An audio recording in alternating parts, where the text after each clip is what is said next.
This is the problem with Cody Rhodes. Cody Rhodes is broken. He's a man without a country in a rapidly changing landscape that is going in a direction not toward him.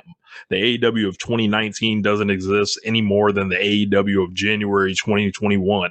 He feels so far away from the level that Omega and Danielson was on, and I'm not referring to work rate.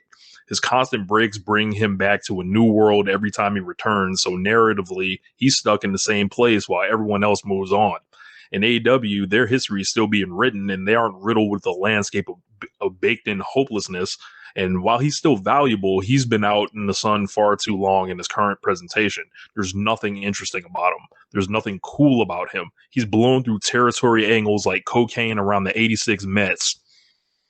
He's got what people would normally call kisses of death for faces. He has an old man babyface manager and a hot woman on his arm, and those are the least of his issues.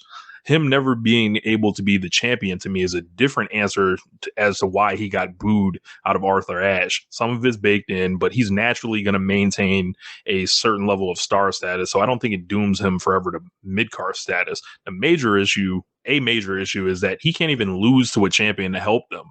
I can't take the slave master outfits, and he's gotten himself in trouble with black folks with his promos. Overall, I don't think that matters, but amongst the folks, he's become a joke.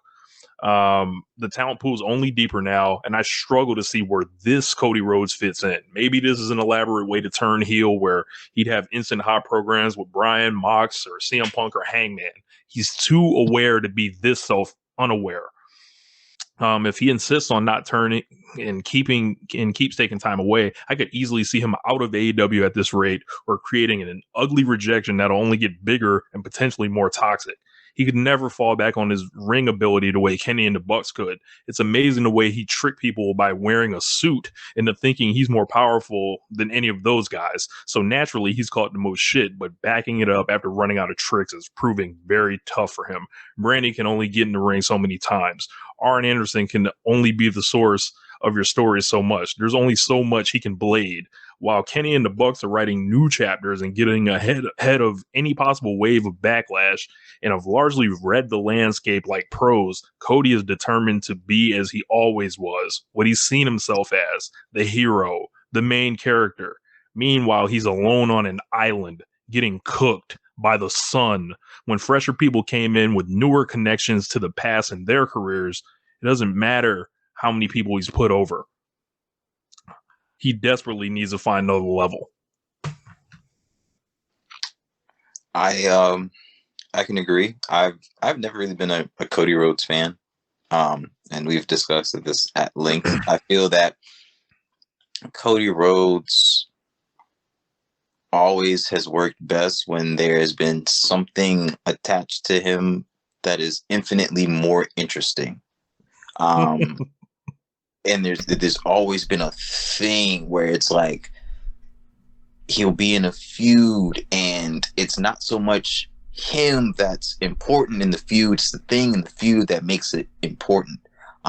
His Money in the Bank feud, where he should have won the Money in the Bank, where like he was actually like hot and he was actually on a hot streak and he should have won and he didn't, and then he threw it into the river and all that, like people were popping for it. Did he get the Money in the Bank briefcase? No, because he was boring. When him and his brother were beefing with the Shield, that feud wasn't cool because of the Rhodes brothers. It was cool because of the Shield. They were just the best people at the time, and it was cool because Dusty was there, and like there was a lot of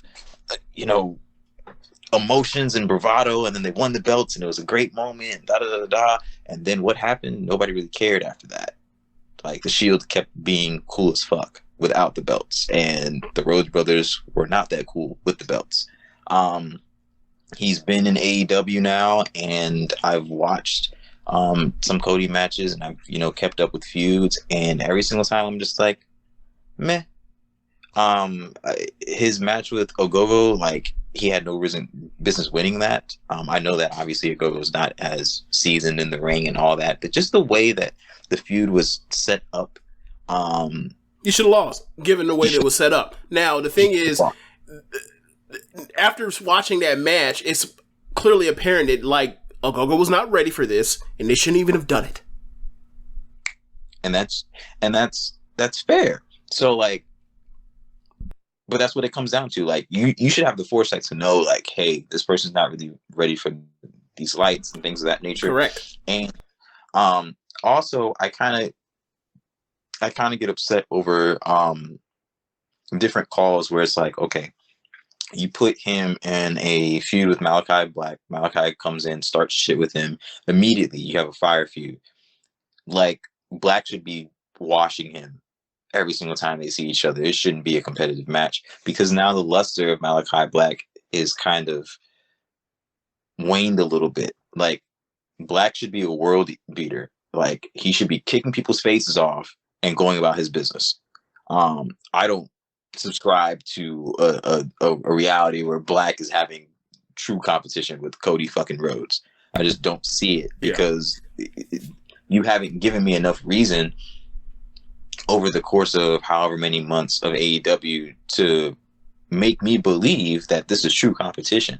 Like, if you put Black against Amiro, okay, I can see that going back and forth. You put, him against a Moxley, who we've seen, go through the ringer and he's gone through the beatdowns and he's done the lights out matches and things of that nature. Okay, give that to me. I want that. Yes. Cody Rhodes? Yeah, like, especially when you throw in the part where it's like he beat him so bad that he felt like after like a string of losses, he beat him, starting him out, said that he didn't have it, he had no heart left, he was taking the last of it, beat him cleanly, he was about to fucking retire, and then Malachi beat him for like trying to change the narrative on like the beating that took place. He was like, yeah, it's time to go. Nah, I'm finna hit you with this little bitty crutch, and then like for you trying to act like you're changing this from a complete demolition to you didn't have no more. No, I took what you had left. So to go from that, and like they did give the knockout where he rolled out the ring. They did give him that, but for the finish to then be he kicked the shit out of him. He kicked the shit out of him. Cody survives, gets back, then the match continues. And then like Malachi gets desperate enough to where like he has to go underneath the ring and then pull out a black mist. It's like, okay. I thought it made him look weak. I thought it made him look weak at the finish. Like that's what I said. That was my major problem with it. Like, and it just falls into the folder of Cody bullshit. Yeah. And there's a folder of Cody shit that works too. So like, I don't want people to get it twisted, but but it just feels like we've been adding into the Cody bullshit, like between him working people that are not like. It feels like almost charity to the point to like him doing stuff in his matches that just make your eyes roll, and like him wanting to like do like it's almost like he wants to pull out his daddy's handbook so badly on every fucking big match, and it's like, bro, know when to hold him, know when to fold him, know when to like keep that shit like on the tuck. Like, we don't need to see that shit all the time, and we don't need to see that shit multiple times in matches. Like, there's nobody else that has had like pay-per-view and big matches on AEW where I've rolled my eyes at more during than Cody's matches. And it's like, bro, like, read the fucking room. Like, you're a big part of why this thing is what it is, but like you doing this stuff in your matches like makes the crowd groan, and now they resent you. Like, it's been happening ever since the Ogogo stuff.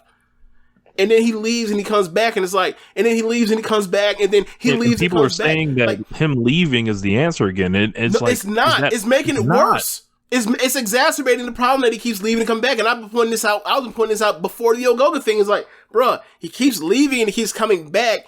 And people always talk about like you leave so that people will eventually miss you. And it's like, bro, you leave and you come back so often and so in such short amount of time that no one even gets a chance to feel like you're gone. Like, and now people are just, you know what? Okay, so Charlotte, her when she left and came back recently, how did that feel? Did she feel refreshed just coming back, or did she feel like, damn, she really needs to go back and she needs to go away again? That's where we're at with Cody.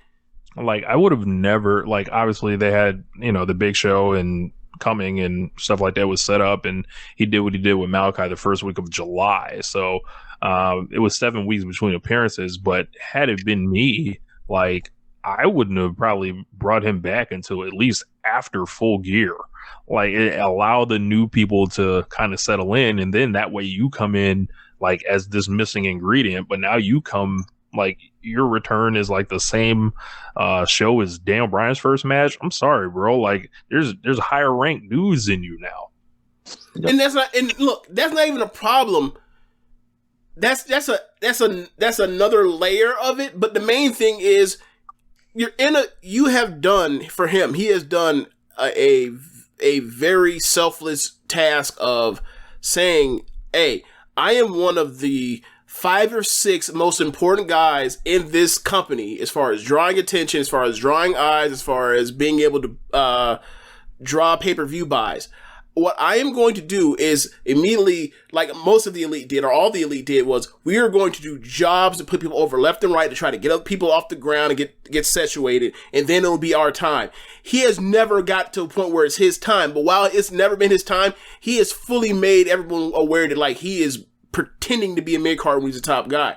And like for me, when I watch it and I'm seeing him work with Ogogo and work with QT Marshall and like work with all like Jungle Boy or Darby. Well, Darby's different. Darby is the success story of all of this, but like look at all the other people that I'm counting up when I'm doing this. And it's like, bro, I know what the more you keep doing this, the more aware people are going to become that you're doing this, and like it is a tactic that you're using your star power to try to generate people up the card, or put people up towards towards building towards that. And that's, while noble, it's transparent, and like it's also like not that exciting because I don't know who the fuck this guy is, but you're supposed to wrestle him, right? And it's like you got to build towards that to some extent. And it's like, I don't give a fuck about QT Marshall. I like Ogogo because he's calling him a piss boy, and then I found out that man's anti-vax. I'm like, oh god damn it. So like, so for me, he's not. They came out and never mind. Okay. Yeah, anyway. he came out later on. Oh, okay, yeah. He came out later on saying, "Nah, it's not me, baby." Good for him. He should have did it earlier. But once you get to this point where like you have Malachi and he's scorching hot and he is getting hot off of taking a piece out of your ass, like he was literally like Becky Lynch or Jon Moxley chasing down and throwing Charlotte and Seth Rollins into their respective jump zones when they got hot. Like it was the same thing. And like once you had that match, and he was like, if that was the WWE, you'd be like, that's different. This is AEW. Just fucking kick his head off.